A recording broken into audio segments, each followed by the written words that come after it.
Only please. You know. Continuing with Jason Berry, Andrew Greeley, and Barbara Blaine. You know, I mean, what's a good story?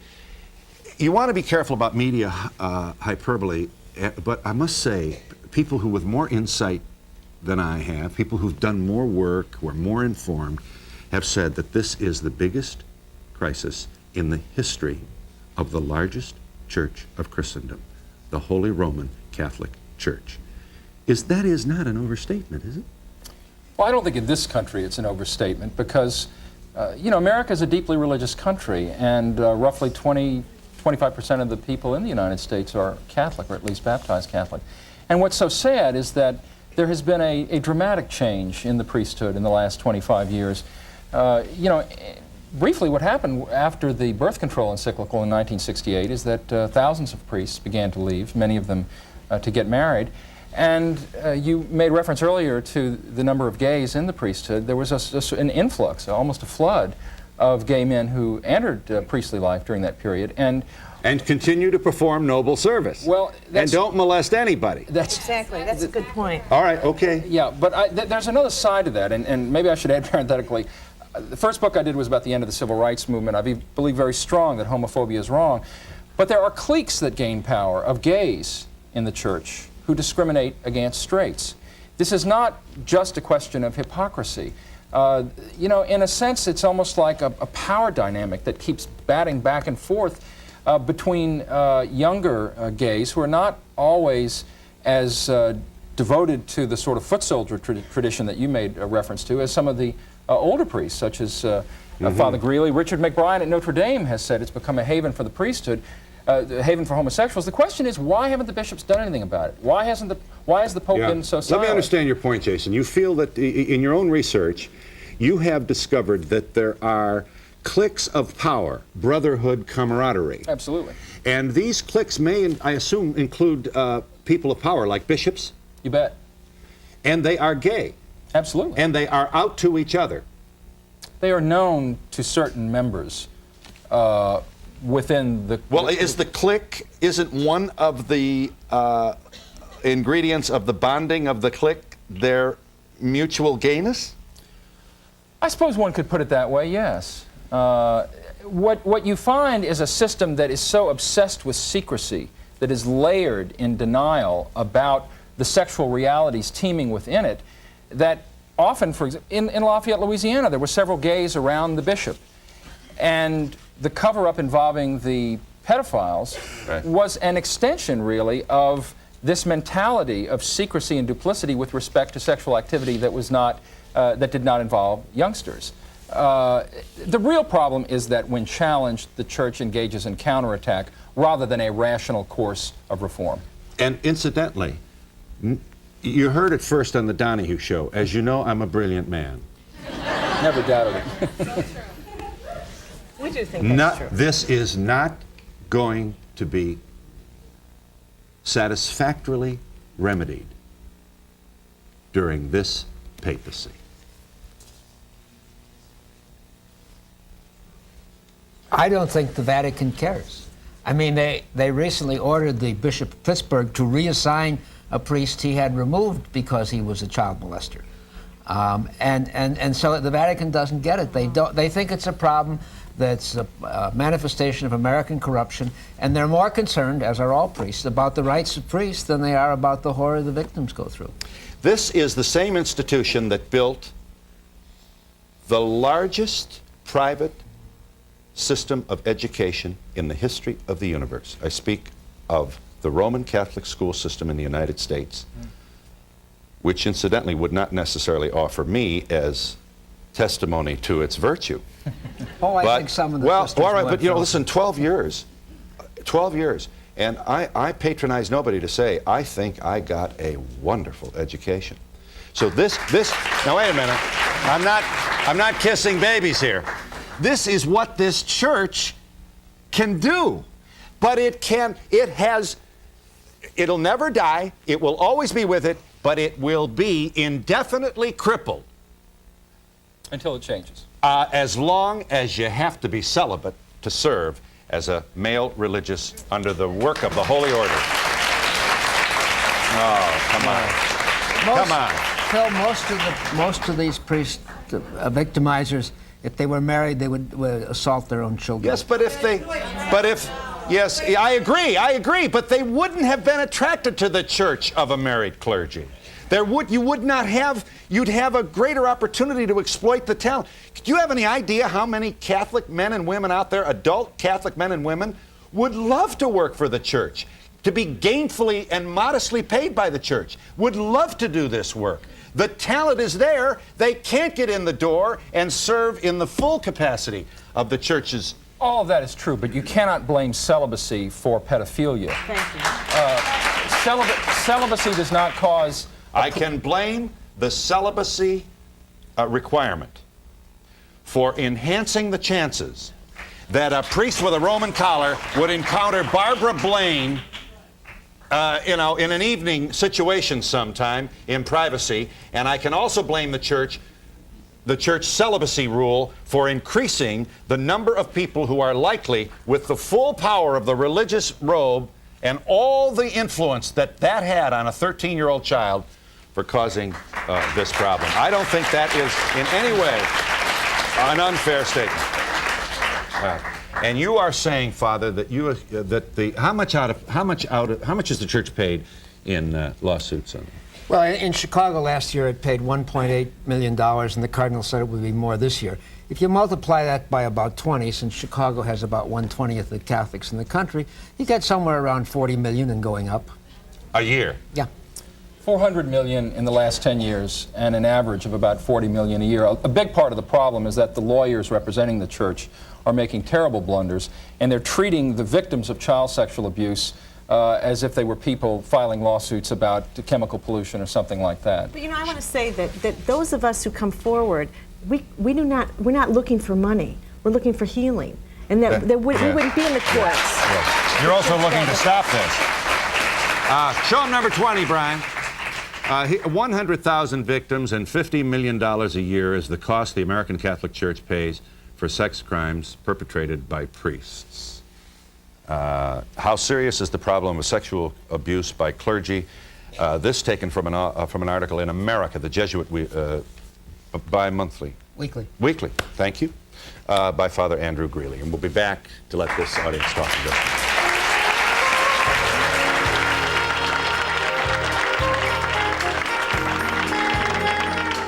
Profiles. These people are entitled to more time than I'm able to give them. Pamela Payne, you were sexually abused by a priest at the age of 10.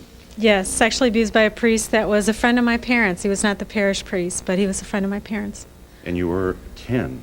10, yes. And it took place in the rectory? It took place at a Knights of Columbus club that my parents belonged to. And my situation was a little bit different than a lot of other female survivors that I've talked to, in that I didn't have this spiritual relationship with this priest. He very violently attacked me. And how long did it take you to deal with this event and get yourself to blow whistles or come out, or this? Well, I've only contacted the church about this event in the last month, and despite all the urgings of other survivors to maybe take this legal first, I really felt like I wanted to go to the church and say, do you care about me, and what are you going to do about this? And what are you going to do about the perpetrator who's still a priest? Thank you. David Clohessy. David, you were sexually abused by a Catholic priest at the age of, from the ages of 12 to 16. Right. He befriended me and my family over a period of years. I know he's molested other people. Like Pam, like Barbara, like so many of us in SNAP, went first to the church for justice and didn't find it, and so I filed a suit against the priest now. You have a brother who's a priest? Right, in the same diocese that I'm suing. Is he upset with you? We haven't talked in going on 3 years now. And how do you explain it took you so long to blow a whistle? Well, I had absolutely totally repressed all memory of the incidents until just about 4 years ago. I saw a movie, and then my memories started coming back. And I still don't have all the memories, I'm sure, but... This is not uncommon to survivors who push this down, and then suddenly it erupts. Right, not uncommon. I thank you, David. Apologize to you for not having more time. Ed Morris, Your sexual abuse took place between the ages of 14 and 19. The abuser was a Catholic priest. Yeah, I was abused at Archbishop Ryan High School in Philadelphia, and the abuse went on until my first year of college when I went away. And when I went to the church in October of 1988, they basically told me it would just take a few sessions to get this thing cleared up, and that when I asked about the priest, the perpetrator, they told me, well, he's an old man, and probably the best thing will happen is I'll just die. And since then, the church, it took a little while before I filed a suit in the spring of 1989, and the Catholic attorneys have filed a counterattack against my parents. What was this a sacristy situation, a picnic, what? Well, I spent 2 years at St. Charles Seminary for the Archdiocese of Philadelphia, and from early on, I wanted to be a priest. So this priest became my spiritual director, and it was in the confines of confessional that he started sexually abusing me, and kept it when he kept my abuse secret by using the seal of the confessional. Uh-huh. And so your suit has been filed, and that will be ongoing. Yes. Uh-huh. Thank you, Ed. Steve Palo, you're from Philadelphia. New Jersey. Sorry, says Philly here. Sexually and mentally abused by a priest from the age of 8 till 28.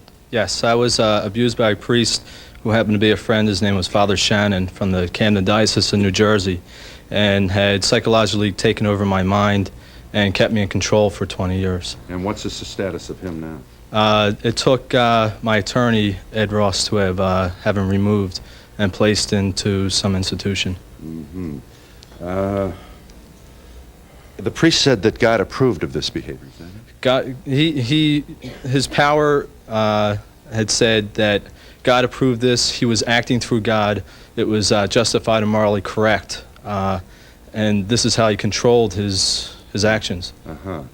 And you're in therapy, or what's the legacy of this experience? Well, I'm in therapy 2 days a week. It's been going on for 2 years. Uh-huh. At first, I went to a therapist appointed by the church that had blamed my parents and myself for this act taking place. Mm-hmm. I thank you, Steve. Helen O'Neill, you're originally from England. You now live in Chicago, and your nightmare happened between the ages of 15 and 21? That's right, yeah. I used to go along to a retreat centre and got quite involved. I was very religious, my family's very religious, right. And I think that sexual abuse on any level is devastating. Right. But when you start talking about the spiritual dimension, how do you regain somebody's faith? How do you end that brokenness? I think that's something that's... You were at a retreat for teenagers. That's right, yes. And I play guitar, and again, very religious. So he said that I was special and that he needed me, and that somehow he needed to be involved sexually with me to be able to spiritually direct me better. And you were how old at that time? 15.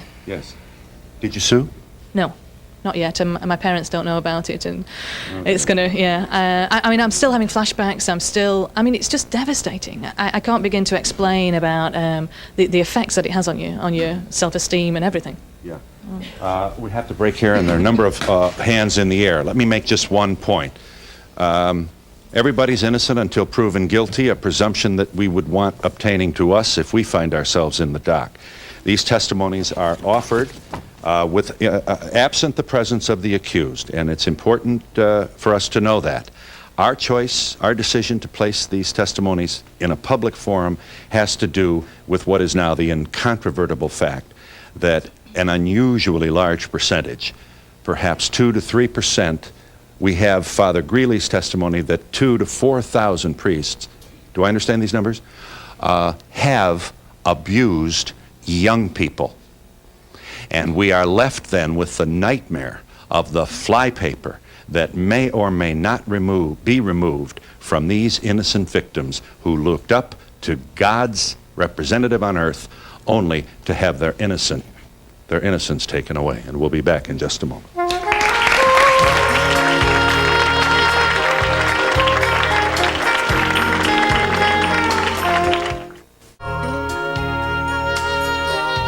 Yes, ma'am. I just feel so bad for these people. Thank you. Well, we all do. Let me just get one more thing in. Mainstream media, Jason, in a large part due to your very, very seminal work throughout the 80s, 60 Minutes.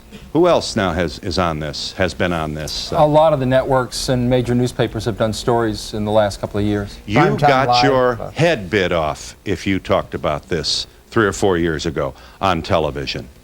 So that the attitude that intimidated media is born of the same defensive energy that disallowed the church from being honest about a response to this.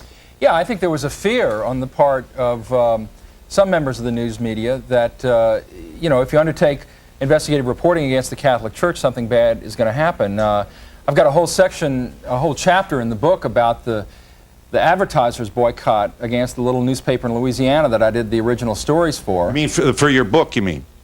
No, when I did the original stories for a weekly newspaper. Oh, I see. They published, and then advertisers bailed out on the paper. Because the Monsignor, the most affluent parish, went around telling people to pull ads. Eventually, the newspaper survived. Right. But you know, there's an important lesson about power in that you can attack the messenger, but the message will come out.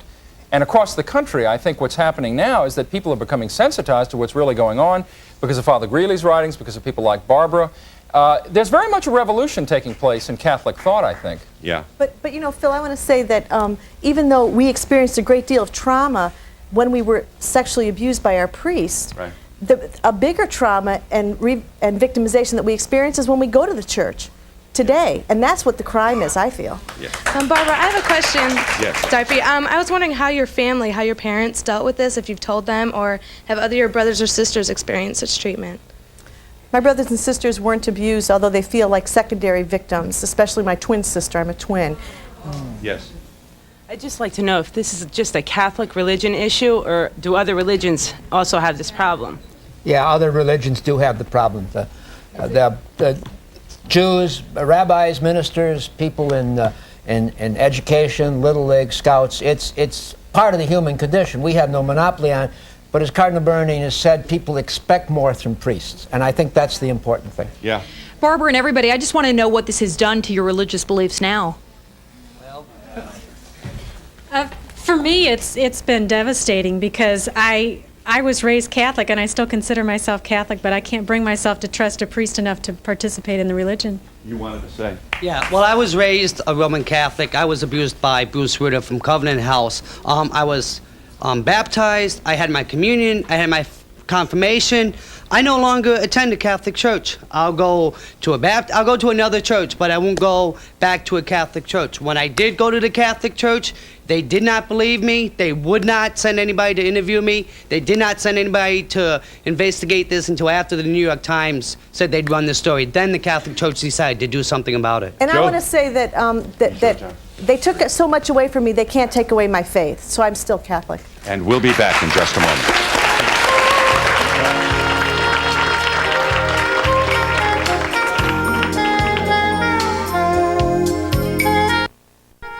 For a transcript of Donahue, send $3 to Journal Graphics, 1535 Grant Street, Denver, Colorado, 80203, or call 303-831-9000. To order a video cassette for only $24.95.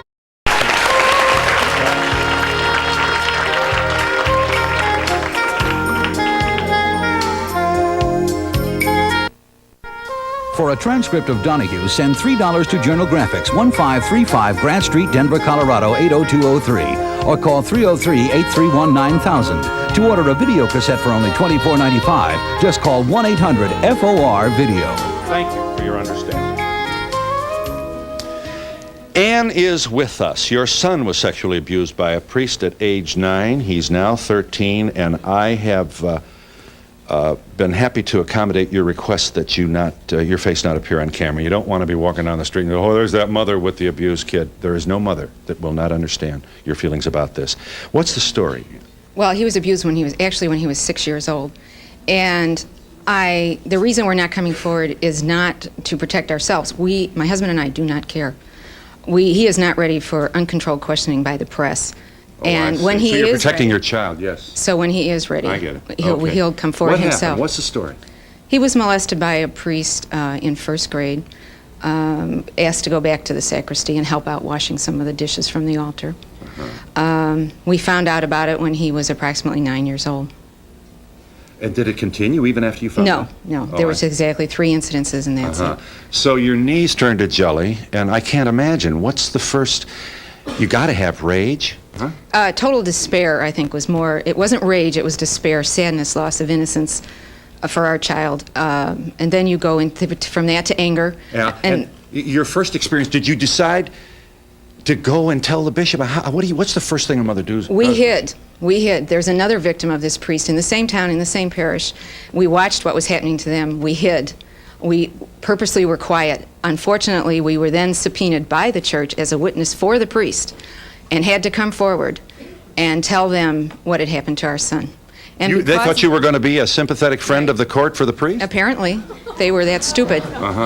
And because of that, we have been, because we told them what had happened to our son, they did not like what we had told them. This is Chicago. Right. We were sued by Cardinal Bernardine for, and used the information that was in that deposition to sue us for not only contacting Cardinal Bernardine, but for contacting Jack O'Malley, the state's attorney's office. So we have a defamation suit against us for contacting authorities. What would be I don't understand this. What is the ostensible legal hook on which the archdiocesan suit would be based against you? They're arrogant enough to think they can do whatever they want.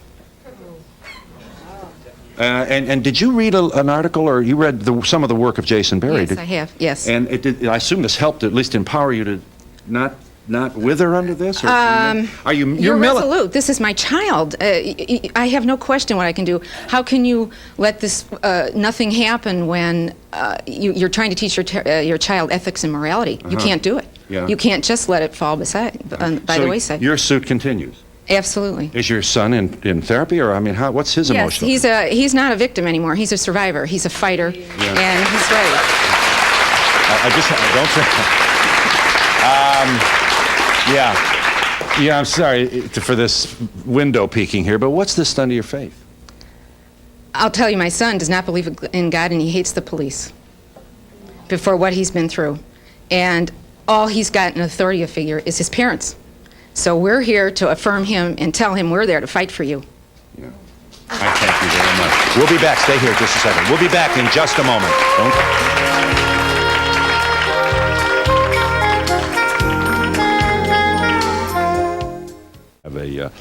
I'm also pleased to call your attention to these books. Lead Us Not Into Temptation is is certainly the most lengthy, most detailed, most conscientiously researched, and well-rendered account of what Jason Berry has referred to as the Catholic Church's Watergate. Lead Us Not Into Temptation, Catholics and the Sexual Abuse of Children. Father Greeley, the best-selling author, returns with this novel titled Fall from Grace, which does in a very painful way. Not all Catholics are going to love this book, but you're used to that, aren't you, Father? In fact, he is banned in Boston. So, the church, right? Is that so, Father? Yeah, they wouldn't publish an ad for the book. Also, Chicago, New York, Philadelphia, Miami. Who wouldn't publish an ad? Not the Boston Globe. No, the Catholic papers. Oh, the Catholic papers, yeah. You are Joseph Johnson, Minneapolis, sexually abused by a priest when you were an altar boy, ages 9 and 10. You also had your own emotional consequence to this. You were a very depressed guy in 1988, thought about suicide. I left a tape message for my wife. I was very involved with the church and found out that this priest was a pastor in the neighboring town, and it started a chain reaction of memories that... Right.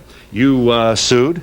I filed suit 3 years ago. And there was an out-of-court settlement? Yes, there was. So there's closure then, at least legally in your case, if not emotional?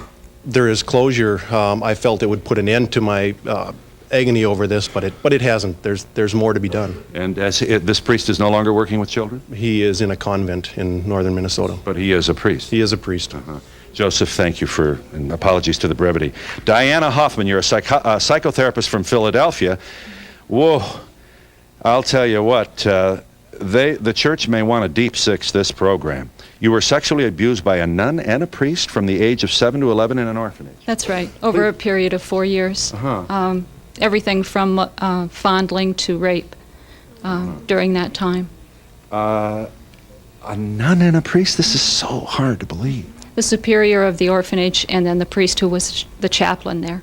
Did you take any legal action? I'm in the process of looking at that. What I tried was to go directly to the religious community of nuns, but they they didn't believe me. How are you holding up emotion? Are you still walking around? And Pretty good. I've had a lot of therapy, and I work as a therapist, so it hits me every day. Yeah. I'm committed to the church and to service in the church, and have been for a long time, but I don't feel like there's a place for me there, and that's been real hard for me. Really? So you haven't lost your faith.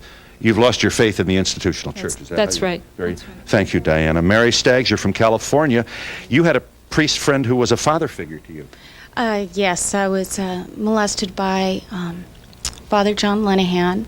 I had lost my father. Where was this? In Anaheim, California. From 15 to 17. From 15 to 17 years old. My stepfather found sexually explicit letters that he had been writing to me and confronted the church in writing. The priest admitted to the sexual abuse. The priest was still allowed to stay a priest. Then the abuse continued. I continued to be sexually abused until I ran away from home. And he found me, sexually abused me some more. I filed suit. It settled in 1991. The priest admitted publicly he sexually abused me and sexual relationships with another adult woman, and he is still a priest. And Working in what capacity? He's working as a head pastor at St. Boniface Church in California, over 3,900 families, and he ministers to the whole congregation. And we'll be back in just a moment.